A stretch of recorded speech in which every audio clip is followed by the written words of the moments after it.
Las bodas de Fígaro es uno de los textos absolutamente esenciales, imprescindibles de toda la historia de la ópera. Y además, en un cierto sentido, se puede decir que es la primera ópera concebida con un sentido realmente moderno. Es la primera colaboración de Mozart y de Da Ponte, que luego, como se sabe, se extendería a 2 títulos más, que son Don Giovanni y Così fan tutte, y además cada una de las 3 obras tiene una figura, digamos, emblemática que permite que podamos hablar de las 3 obras en conjunto como de una trilogía. Podríamos decir la trilogía del deseo, en el sentido de que Las bodas de Fígaro tiene un personaje emblemático que es un adolescente, que es Cherubino, Don Giovanni es el hombre en su plenitud, y luego Così fan tutte es otro personaje, es un anciano, que es Don Alfonso, ¿no? Es decir, que las 3 óperas conjuntas podríamos decir que forman la trilogía del deseo en el sentido de que son la chispa, la llama y el rescoldo. O sea que verdaderamente son 3 obras que tienen un sentido profundamente unitario vistas en conjunto. Entonces, y aparte de eso, lo verdaderamente importante es que es una obra directamente política y además política en un sentido muy claro. Su inscripción claramente en el proceso revolucionario que va a culminar en 1789 con la toma de la Bastilla. Pues es una obra clarísimamente que está en favor de los personajes populares y en contra de los personajes nobiliarios, aunque dentro de ellos hace una clara diferencia entre el hombre y la mujer, en favor, por supuesto, de esta última. En fin, en todo caso es una obra sin sentido genérico. Podríamos decir que es una obra revolucionaria, también lo es en un sentido concreto, porque en algún grado apoya las reformas de José II, que José II había llegado al poder a la muerte de su madre, de la emperatriz María Teresia, en 1780, y entonces dio una serie de decretos que son de naturaleza claramente progresista. Él era un monarca ilustrado, como lo fue Gustavo III de Suecia, o como lo fue Federico el Grande de Prusia, en nuestro caso sería Carlos III, ¿no? Y estos decretos pues, son muy importantes, por ejemplo, la supresión de la censura, la abolición de la pena de muerte, en esta época esto es trascendental, y por supuesto la ilegalización de la tortura, que entonces era una práctica legalmente admitida. Entonces, bueno, hay obras que apoyan este tipo de reformas, por ejemplo, la abolición de las órdenes contemplativas. Esto es algo, bueno, pues similar, o en cierto modo similar, a lo que pasó aquí con la desamortización de Mendizábal. Pues hay una obra que apoya eso, que además el libreto es del propio Lorenzo da Ponte, que es El árbol de Diana, de Vicente Martín y Soler. Luego hay un decreto, que es el decreto de libertad religiosa, que se llamó el decreto de tolerancia, y que esto, por cierto, levantó ampollas en los sectores más reaccionarios de la sociedad vienesa, al extremo de que hicieron venir al Papa Pío VI, bueno, pues para montar allí un mitin, digamos, en contra de este decreto. Y hay una obra que lo apoya indiscutiblemente, por supuesto, hay más, pero por supuesto que es El rapto en el Serrallo de Mozart. Y concretamente esta, la que nos ocupa ahora, pues es una obra que está apoyando la que se llamó Eja Patent, o sea, el decreto de matrimonio civil, y que esto era válido sin necesidad de recurrir al matrimonio religioso, y que lo único que hacía falta, no hacía falta el consentimiento de los padres, que los contrayentes fueran mayores de edad y que firmaran su consentimiento de matrimonio ante un notario con 2 testigos. Esto es un hecho revolucionario en la Viena de su momento, y es además lo que da pie a esta obra, que además concretamente se materializa en el final del acto tercero. Entonces, bueno, la colaboración de Mozart y da Ponte, que empieza aquí, pues la primera referencia a da Ponte, que aparece en la correspondencia de Mozart, está en una carta a su padre, Leopoldo Mozart, que está fechada el 7 de mayo de 1783. Y empieza, dice que tenemos aquí en Viena, se refiere, claro, el padre estaba en Salzburgo y Mozart en la capital, tenemos aquí a un cierto abate da Ponte como poeta. Ahora tiene mucho trabajo, estaba concretamente escribiendo para Salieri Un rico d'un giorno, y me ha prometido un libreto para mí. ¿Será capaz de cumplir su palabra? Los italianos son muy corteses cuando están contigo, pero ya los conocemos. Mozart es profundamente injusto aquí con Da Ponte, que como luego se verá, pues se portó magníficamente con él, ¿no? En fin, si está confabulado con Salieri, continúa Mozart, nunca conseguiré nada de él, pero en todo caso me gustaría mostrar de qué soy capaz escribiendo ópera italiana. Entonces Da Ponte, que en realidad se llamaba Immanuel Cornegliano, era de una zona del Véneto y había tomado el nombre de Da Ponte por el obispo de Caneda, porque el padre era un judío que se converso y Lorenzo da Ponte se ordenó sacerdote en 1773, que lo ordenó el obispo de Caneda, y de ahí que tomara el nombre Immanuel Cornegliano, que se llamara Tomase el nombre del obispo. Se ordenó sacerdote, pero luego llevó una vida licenciosa que además él cuenta con toda claridad en sus memorias, ¿no? En fin, era muy amigo de Caterino Macciola, que además venía de la misma zona del Véneto, y Caterino Macciola luego le llevó, para que le ayudase, como le nombraron poeta en Dresden, y luego le llevó a Viena. Y Caterino Macciola sería el que años después trabajaría con Mozart reelaborando el libreto de Metastasio para la última obra, ¿no? Para la Clemencia di Tito. Entonces, bueno, Da Ponte llegó a Viena en el año 81, es decir, justamente un poquito antes de que muriera Metastasio, y consiguió enseguida ganarse el favor de José II. No fue nombrado poeta cesáreo, como se dice en muchos sitios, pero sí poeta de corte, lo cual le enemistó muchísimo con el abate Casti, que aspiraba también a un cargo similar. Además, una enemistad que ya duró el resto del tiempo, ¿no? Da Ponte afirma que la elección de la obra de Beaumarchais fue absolutamente idea de Mozart. Y era una elección arriesgada y, bueno, por supuesto, imprudente, ¿no? Las bodas de Fígaro es la primera parte de una trilogía cuya segunda parte es la segunda parte. La primera parte es El Bárbaro de Sevilla, la segunda es Las bodas de Fígaro y la tercera es La madre culpable. Entonces, concretamente del Bárbaro de Sevilla se había hecho ya una ópera de Friedrich Ludwig Benda, luego la de Giovanni Paisiello, que es del año 82, que se vio en Viena en el 83, que probablemente es lo que a Mozart le provocó el deseo de trabajar sobre la segunda parte de la trilogía, y luego, bueno, hay dos óperas más, otra de Niccolò Suar y naturalmente la de Rossini. Entonces, y luego La madre culpable, que es la tercera parte de la trilogía de Beaumarchais, esa quien la convirtió en ópera fue Darius Milhaud, pero ya bien avanzado el siglo XX. Por supuesto, era una imprudencia elegir esa obra, porque claro, la obra se había representado en 1784, exactamente el 27 de abril, en París. Después de mucha lucha con la censura, se le dieron 60 representaciones, fue un exitazo, y claro, se acabó prohibiendo por subversiva. Y Beaumarchais fue a la cárcel, aunque luego poco después le liberaron, ¿no? Y la obra se prohibió en toda Europa. Pero al año siguiente, al 85, ya se habían hecho 12 traducciones alemanas.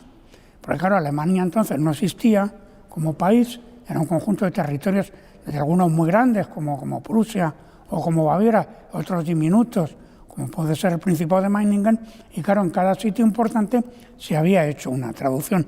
Mozart había leído la obra ya en francés, pero claro, inmediatamente la posibilidad de trabajar con Da Ponte, pues inmediatamente le provocó el deseo de tomar esta obra como punto de partida.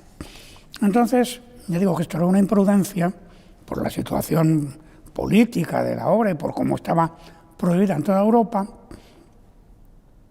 pero contaban con un apoyo importante que fue el del barón Wetzlar. El barón Wetzlar era el intendiente de los teatros de corte en Viena y, bueno, era como si fuera empresario teatral, y entonces él tenía contactos en París y en Londres y les prometió a Mozart y Da Ponte que si la obra no se autorizaba en Viena, que él conseguiría que se representase en Londres o en París o en los dos sitios. Y en esta inteligencia se pusieron a trabajar. Da Ponte en sus memorias cuenta que él iba escribiendo texto y se lo iba pasando a Mozart y Mozart le iba poniendo música y que en conjunto la obra estuvo hecha en 6 semanas, que teniendo en cuenta la categoría de la partitura, pues es verdaderamente fascinante, ¿no? Entonces, en sus memorias, el propio Da Ponte pues narra lo siguiente. Dice que la buena suerte de Mozart, dice Da Ponte, quiso que en el teatro faltaran partituras. Esto es contradictorio, pero luego lo veremos. Aprovechando la ocasión, dice Da Ponte, me fui sin decirlo a nadie a ofrecer el Fígaro al propio emperador. Y así lo hizo. Y claro, el emperador, José II, cuando le vino con la propuesta de la obra, le contestó, dice Da Ponte, esas bodas las he prohibido a la compañía teatral alemana. Sí, respondí, dice Da Ponte, pero al componer un drama para música y no una comedia, he omitido muchas escenas, he acortado otras y he suprimido cuanto pudiera ofender la decencia de un espectáculo presidido por vuestra majestad. Entonces, claro, he suprimido, por ejemplo, el gran monólogo de Fígaro en el acto final y, bueno, pues digamos que muchas alusiones directas en contra de la nobleza, pero la sustancia de la obra está exactamente ahí. Y bueno, entonces Da Ponte le dice que la partitura que ha escrito Mozart es magnífica, el emperador le hace venir a Mozart y entonces Mozart toca diversos fragmentos antes que él y dice Da Ponte que estos fragmentos que tocó Mozart al emperador le dejaron pasmado, porque tenía un gusto exquisito en materia de música como lo tenía realmente en todas las bellas artes. Las memorias de Da Ponte están escritas cuando él ya estaba, sobrevivió a Mozart 40 y tantos años, y están escritas cuando ya vivía en Nueva York. Quiero decir, no tenía que preocuparse por halagar a nadie. Es decir, que si escribe esto es porque realmente pensaba que el emperador tenía muy buen gusto musical. Total, es interesante el tema de que Da Ponte insiste en que al ser una obra cantada no se iba a entender todo, y mucho menos al ser cantada en italiano. ¿No? Claro, haber hecho un drama cantado y no una comedia. En fin, se organizó una conjura en contra de la obra, ¿verdad? Porque el emperador inmediatamente la quiso ver. Y claro, se organizó una especie de conjura en contra del estreno de la obra, que ahí estuvieron, bueno, que claro, lo que dice Da Ponte al principio del texto, de que faltaban partituras, es incoherente con la realidad. Y es que la realidad es que había 2 obras que estaban esperando el estreno. Una era La Grota de Trofonio de Salieri y otra era una obra de Vincenzo Reghini, que Reghini se había presentado el año anterior con L'Incontro in Aspettato y estaba esperando una obra para esa temporada que era Il Demogorgone, o sea, El filósofo confuso, que el libreto era del propio Da Ponte. O sea que eso no encaja con lo que dice Da Ponte al comienzo, pero bueno, así es. En todo caso, lo importante es que el conde Rosenberg, que era el administrador del Burgtheater, también estaba en contra de semejante elección, y el caso además de Vincenzo Reghini es particular porque estaba apoyado por Franz Anton Mesmer. Mesmer era un personaje de la masonería pues muy importante. Mozart ya era masón a estas alturas, desde diciembre del año 84, y Mesmer y Mozart estaban enfrentados, y claro, por eso Mesmer apoyaba a Reghini. Mesmer era médico, era físico, y fue el supuesto descubridor de eso que llamaba él el magnetismo animal, y daba pases magnéticos, ¿no? En fin, cosas que hoy resultan bastante divertidas, pero era un personaje muy relevante. De hecho, la primera vez que Mozart va a Viena, que tiene 10 años, es en su casa donde estrena Bastián y Bastiana, esta obrita que por otro lado tiene una música deliciosa. Y bueno, estaban enfrentados porque Mesmer, dentro de la masonería, Mesmer y Mozart estaban en 2 áreas que estaban opuestas la una a la otra. Los primeros, los conservadores, como Mesmer, eran los que no admitían que la mujer pudiera ser iniciada en la masonería en pie de igualdad con el varón, y en cambio, pues Mozart y otros ilustrados pues tenían la posición contraria, que efectivamente al final es que lo ganaron.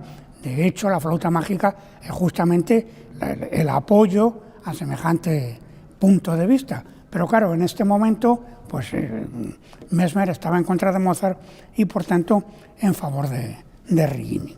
El caso es que, bueno, de todas maneras, la obra se estrenó, aunque hubo todavía otro problema por medio, y es que el famoso fandango que se hace al final del acto tercero, pues Bassani, que era el inspector de vestuario, lo había prohibido, le arrancó las páginas del libreto a Da Ponte, según nos cuenta Da Ponte, porque parece ser que estaba prohibido el ballet en el teatro de ópera. Y entonces, claro, ¿qué hicieron? Cuando se llegó a uno de los ensayos que asistía el emperador, la escena del fandango, pues de repente la orquesta dejó de tocar y entonces los cantantes no cantaron y se limitaron a mimar lo que pasaba. Dice Da Ponte que como si fuera una función de marionetas. Claro, el emperador dijo, pero que aquello que era, que qué pasaba. Y entonces, claro, cuando ya le informaron que es que no había ballet, porque Bassani había dicho, el emperador inmediatamente dio la orden de que vinieran bailarines. Vinieron 24 bailarines en menos de media hora, según nos dice Da Ponte, y ya la escena pues pudo salir adelante, ¿no?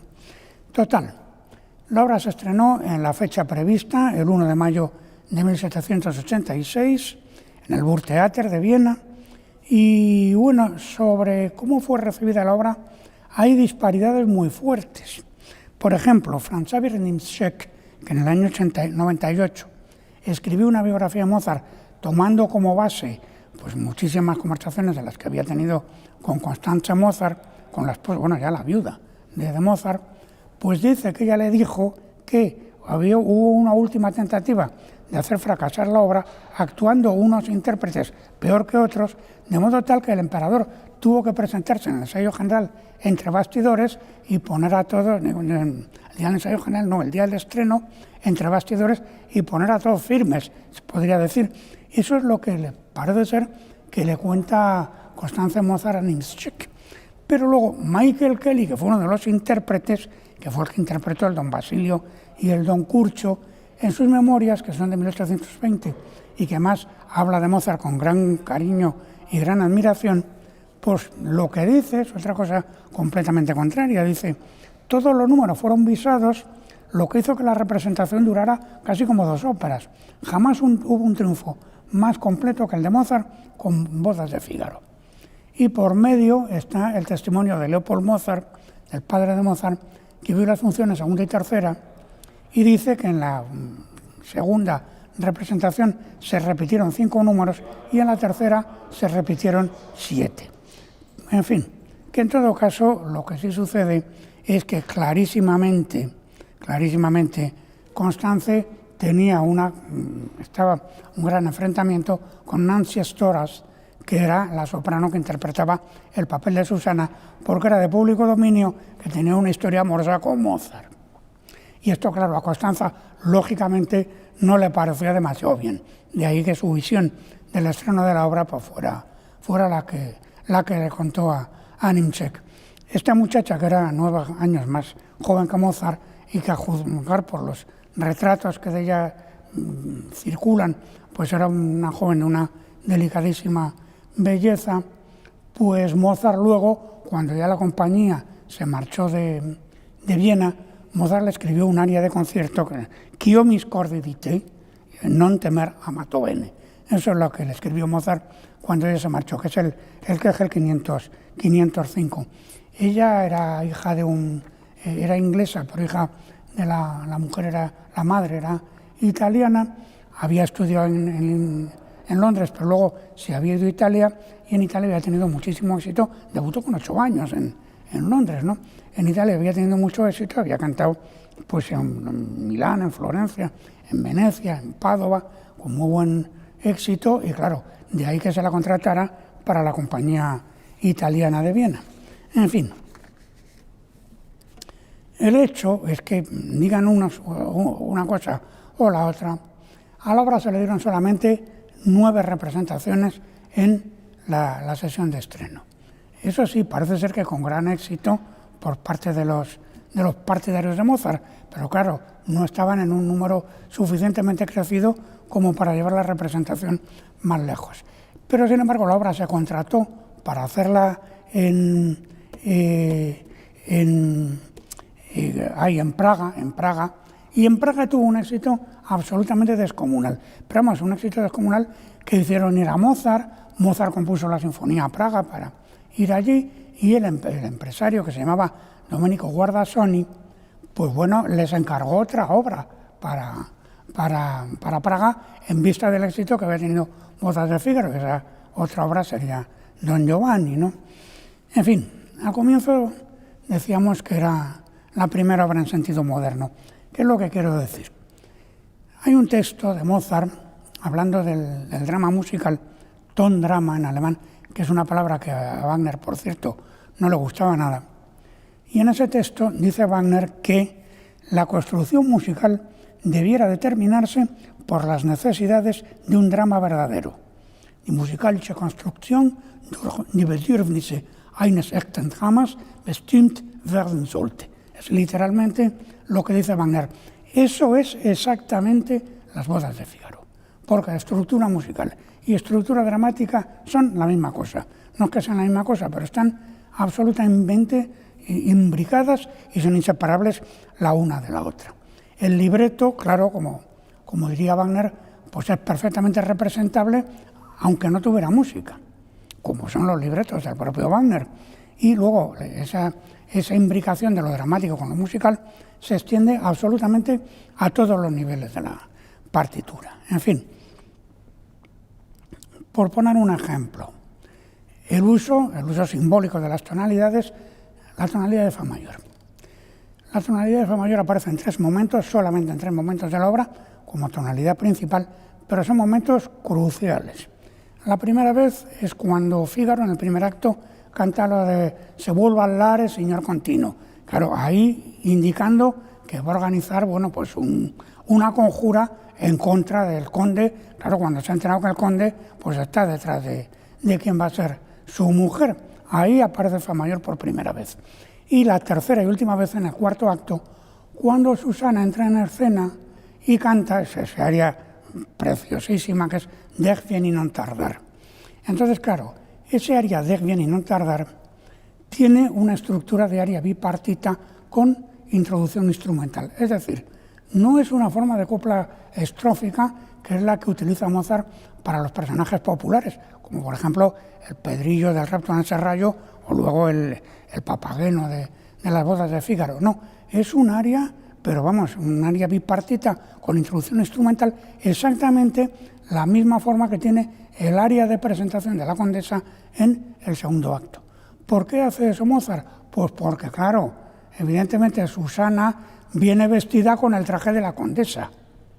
Por tanto, claro, canta una música con la misma forma que tendría el aria de la condesa.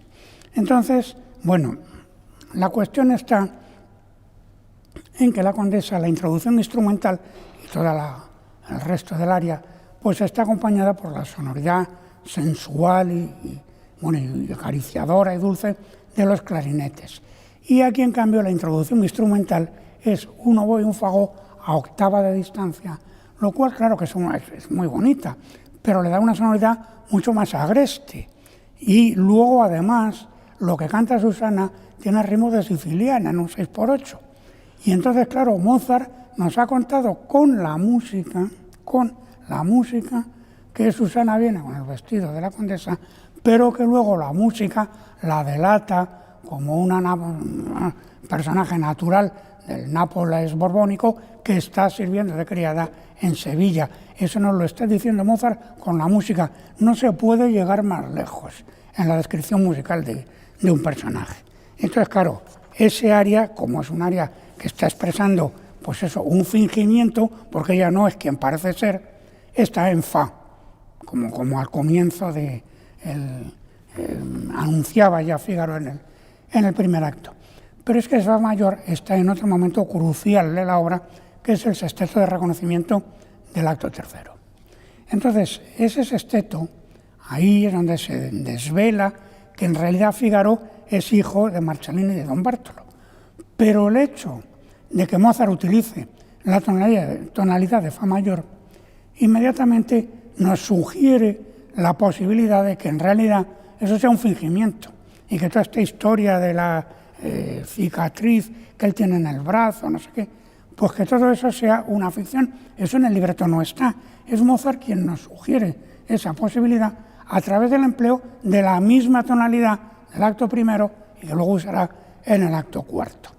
Y luego, claro, la cosa va más lejos, porque ese sexteto tiene una forma de sonata sin desarrollo.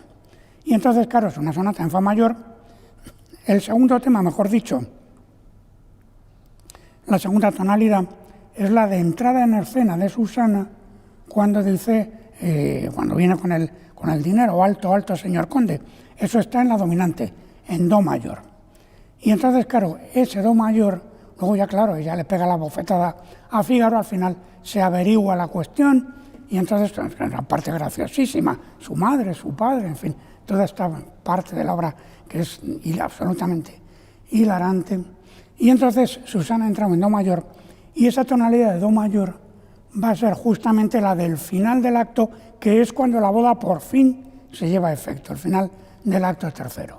Pero claro, como Mozart no da puntadas sin hilo, ese do mayor es justamente el de la segunda aria de la Condesa, ¿no? Dove sono i bei momenti di dolcezza di piacere. Es decir, con la misma tonalidad, Mozart nos expresa que la felicidad de los personajes populares es coetánea de la desdicha del personaje nobiliario, que es la condesa en este caso. En fin, realmente es ir lejísimos.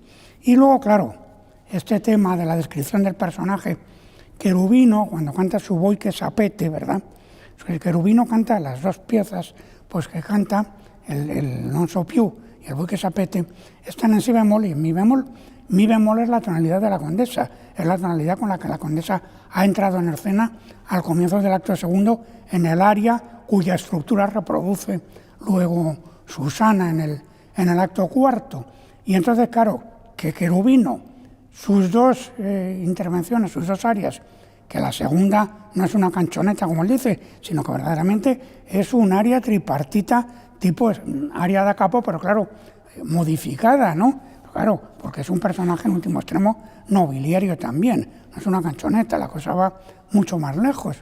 Y entonces, que cante en tonalidades que son o la propia de la condesa o que sea la de la dominante de la condesa, nos está diciendo Mozart que hay una profunda afinidad emotiva entre los dos personajes, o sea, Mozart está anticipando lo que va a pasar en la tercera obra de Beaumarchais, que es que la condesa ha tenido un hijo, pero que es un hijo de Cherubino.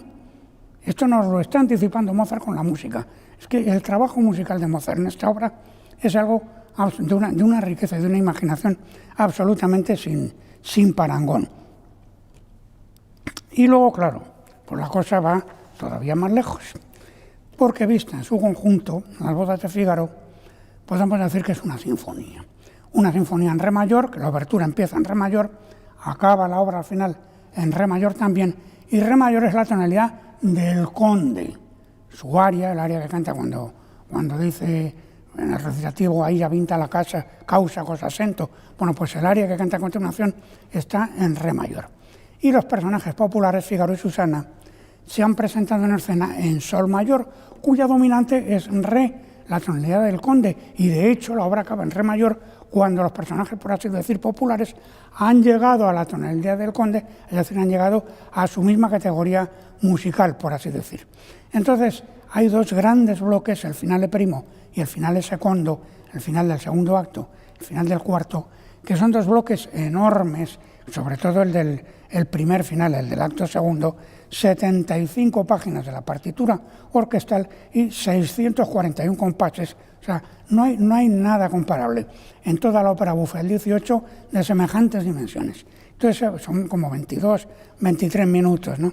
Entonces empiezan con dos personajes, luego son tres, luego son cuatro porque entra Fígaro, luego son cinco porque viene el jardinero, luego Fígaro se marcha pero entran tres más. Entonces empieza con dos personajes y acaba con 7. Y cada cambio de situación, Mozart ofrece una música nueva, cada vez más bella. Hay una inventiva musical absolutamente deslumbrante, vamos, en ese episodio. Y ese episodio, bueno, que es gigantesco, pues es como una ópera en miniatura, que además está toda ella unificada en la tonalidad de mi bemol mayor, empieza y acaba en mi bemol mayor, que es justamente la del aria de la Condesa con que comienza ese acto, porque claro, ese acto se desarrolla en el dormitorio de la Condesa, y de ahí la unidad armónica entre el comienzo y el final.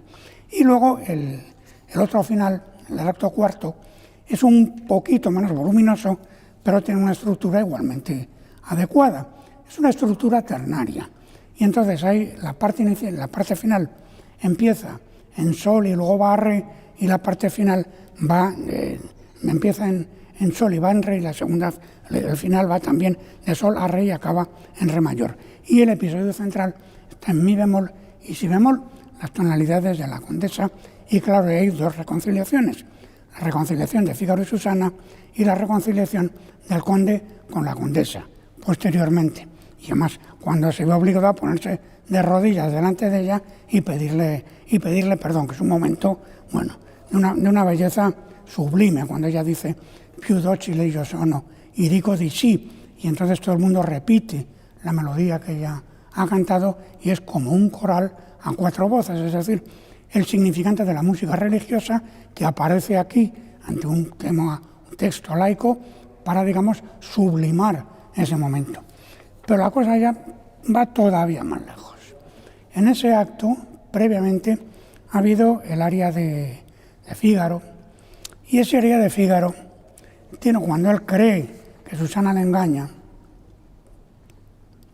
tiene un texto que, bueno, pone los pelos de punta, porque es una requisitoria misógina que da verdadero bochorno leer. Entre otras cosas dice que las mujeres así en general, son brujas que encantan, sirenas que cantan, murciélagos que seducen, son rosas espinosas, son zorras preciosas, son osas benévolas, palomas malévolas que fingen y mienten, que amor nunca sienten. Eso dice Fígaro de las mujeres, así de todas las mujeres. Entonces, claro, si comparamos eso con lo que dice la Condesa en su área de presentación, en el Porgi Amor, por lo que canta la Condesa en Porgi Amor, que la Condesa sabe perfectamente que su marido está detrás de Susana y que probablemente la ha engañado en otras ocasiones, lo que dice la Condesa, a diferencia de esta requisitoria general contra las mujeres que dice Fígaro, lo que dice la Condesa es: dame, amor, algún consuelo a mi pena, a mi sufrir, devuélveme a mi tesoro o permíteme morir. Claro, evidentemente confrontar una cosa con la otra pues nos muestra cuál es la categoría moral suprema de los que se sienten engañados injustamente como Fígaro, o de quien realmente lo está, como es la Condesa. Y Mozart, claro, ha colocado la misma tonalidad, mi bemol mayor, para los dos instantes. Literalmente, con esa elección tonal, Mozart está poniendo la misógina y detestable requisitoria de Fígaro, la está poniendo literalmente en su sitio. Por dicho así, y ya como por concluir. En último extremo, Bodas de Fígaro es una obra profundísimamente feminista, y es profundísimamente feminista porque es una obra profundísimamente revolucionaria.